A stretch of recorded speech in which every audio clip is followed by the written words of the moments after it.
प्रणाम। आप सभी का हमारे रामायण सीरीज़ के भाग 2 में स्वागत है। अगर अभी तक आपने भाग 1 नहीं देखा है तो प्लीज़ पहले वो देख लीजिए। इस बार हम रामायण को अलग दृष्टिकोण से देख रहे हैं। रामायण में हर एक अध्याय में छिपे हुए सीख और रहस्य उजागर कर रहे हैं। तो प्लीज़ आगे की वीडियो के लिए अपने हेडफोन्स लगा लीजिए।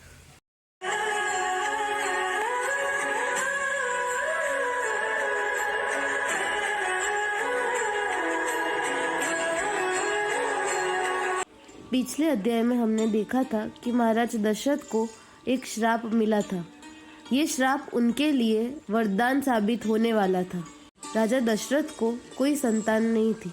इसी बात का उन्हें एक दुख था। इसीलिए वो एक जोगी के पास गए।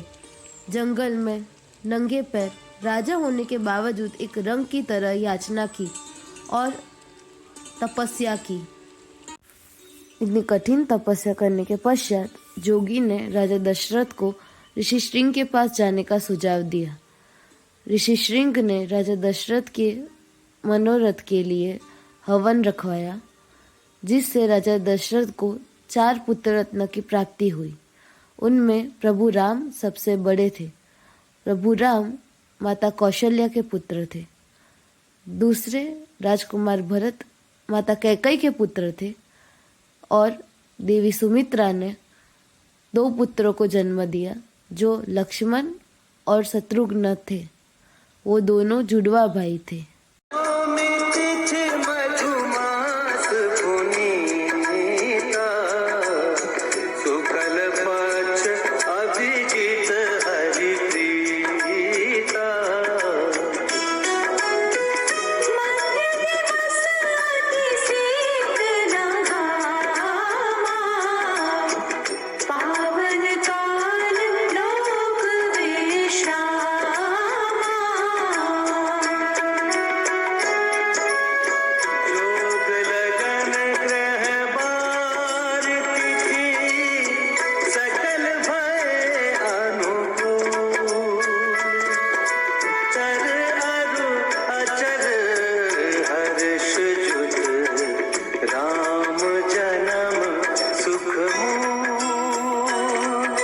रामायण की इस अध्याय से प्रभु ने जनसाधारण को ये सीख दी है कि प्रभु को भी जन्म लेने के लिए माँ की आवश्यकता होती है। कैसे वो स्वयं नारायण होकर भी उनकी डांट और स्नेह पाने के लिए धरती लोक पर एक नर रूप में आए। इससे माँ की महिमा और भी ज्यादा स्पष्ट होती है।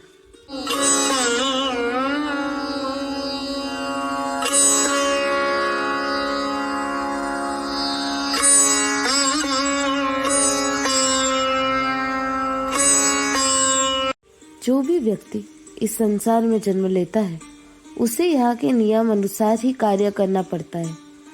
इस बात को दर्शाने के लिए इस अध्याय में प्रभु राम ने एक नटखट बालक का रूप लिया था। वो अपनी बालपन से ही बाल लीलाओं से सबको मोहित करते थे और उनके लिए उनकी तीनों माताएं समान थी। इससे वो समानता के भाव का भी प्रसार करना चाहते थे और माता पिता की सेवा करना ही प्राथमिकता होनी चाहिए, ये भी उनकी एक सीख थी। तो आइए चलिए देखते हैं उनके बचपन की कुछ झांकी और उससे कुछ सीख प्राप्त करने की कोशिश करते हैं। प्रभु 8 वर्ष की अल्प आयु में गुरुकुल के लिए निकले। गुरुकुल जंगल में थे। उन्होंने सारी की सारी सुख सुविधाओं को त्यागा और ज्ञानवर्धनता को प्राथमिकता दी और जनसाधारण को ये सीख दी कि हर एक व्यक्ति के लिए शिक्षा ग्रहण करना कितना आवश्यक है। एक शिक्षित व्यक्ति ही अपना और अपने घर का पालन पोषण कर सकता है। ये हम इनके इस अध्याय से सीख सकते हैं। उनके गुरु का नाम गुरु वशिष्ठ था। माता कौशल्या की सीख के अनुसार उन्होंने गुरुकुल में गुरु माता और गुरु को ही अपने माता पिता के समान स्नेह और आदर दिया।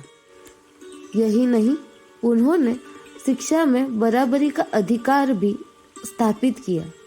जैसे आज के समय में अमीर घरों के बच्चे प्राइवेट स्कूल्स में पढ़ते हैं और मध्यम वर्गीय घरों के बच्चे गवर्नमेंट सेमी गवर्नमेंट स्कूल्स में पढ़ते हैं। वैसे ही उस समय वो एक राजकुमार थे। उसके पश्चात भी वो जंगल में गुरुकुल में मध्यम वर्गीय बच्चों के साथ और ऋषि पुत्रों के साथ पढ़े और एक उदाहरण स्थापित किया। समाज को विद्यालय के मूल सिद्धांतों से अवगत करवाया। अल्प समय में उन्होंने सारे शस्त्र विद्या और सिद्धियां प्राप्त की। उसके पश्चात वो वापस अयोध्या लौटे।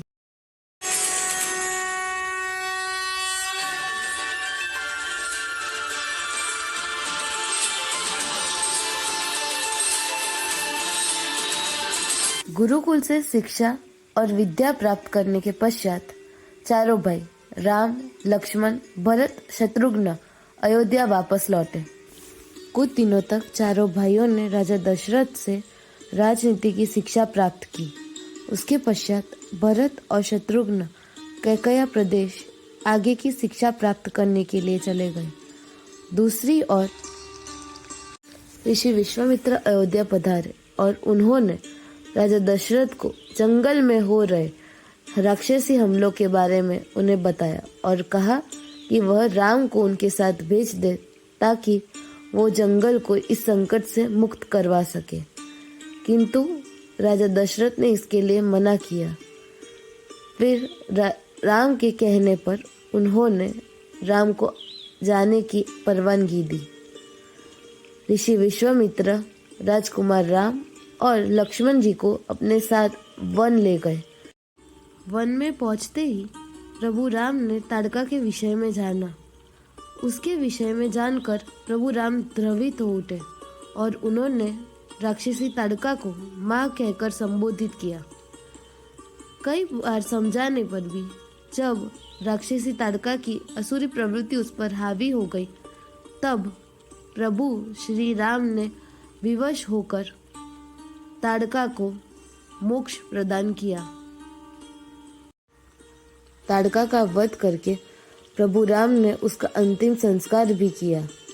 अपनी माता की मृत्यु का समाचार सुनकर उनके दो पुत्र मारीच और सुबाहु क्रोध और द्वेष की भावना से वहां आ पहुंचे। अंतिम संस्कार में ही उन्होंने प्रभु राम को घेर लिया। प्रभु राम ने भी उन्हें मौके दिए और फिर सुबाहु का अंत किया। मारीच उस समय वहां से भाग गया, लेकिन बाद में वनवास के समय उन्होंने मारीच का भी अंत किया। उस वन को राक्षसों से मुक्त करवाकर प्रभु राम, लक्ष्मण और विश्वामित्र जी आगे बढ़े और उन्हें मिली देवी अहिल्या। देवी अहिल्या की करुण कहानी सुनकर प्रभु राम ने उन्हें भी श्राप से मुक्त किया।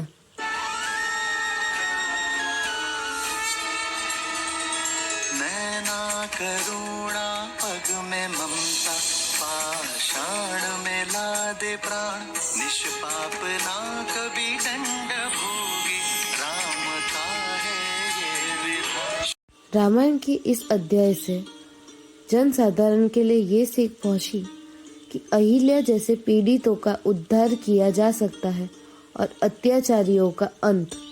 अत्याचारी और पीड़ितों के बीच का फर्क उन्होंने इस अध्याय से समझाया। सारे भाव से ऊपर करुणा का भाव होता है।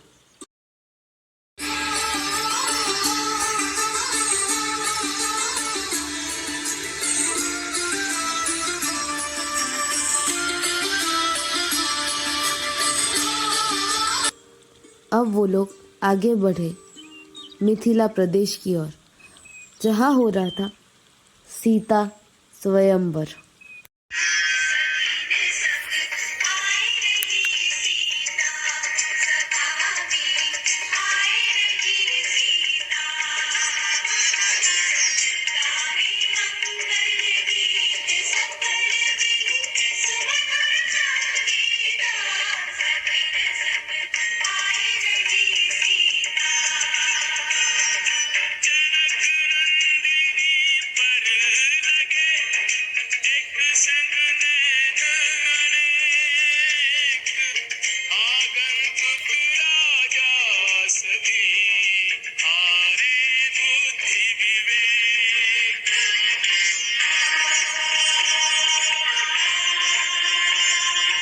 प्रभु राम के उस स्वयंवर में पहुंचने से पूर्व कई बाहुबली राजाओं ने भी इस शिव धनुष को उठाने का प्रयत्न किया, लेकिन महाबली और ज्ञानी शिव भक्त रावण से तक ये धनुष नहीं उठा, तो बाकी सारे राज्यों से और राजाओं से कैसे उठने वाला था।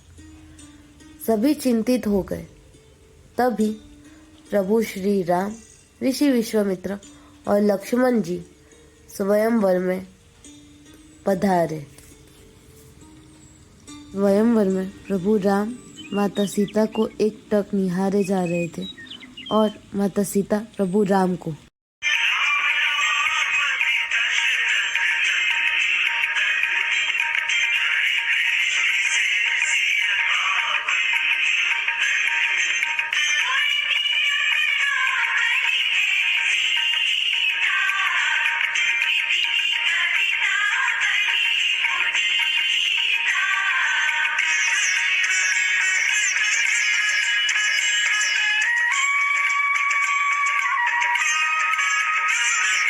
उसके पश्चात पिनक धनुष उठाकर अपनी लक्ष्मी को स्वयंवर में जीता और वहां उपस्थित अहंकारी राजाओं को प्रेम और अहम के बीच का फर्क समझाया।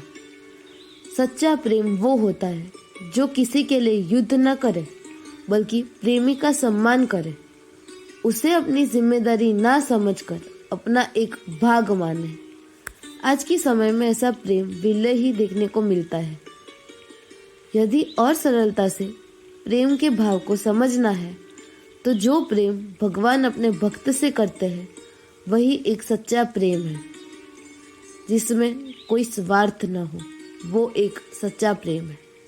इतना ही नहीं, सीता स्वयंवर के प्रसंग में प्रभु दुर्वासा को निमित्त बनाकर जग को समझाया कि विनय और आदर से क्रोध को भी जीता जा सकता है।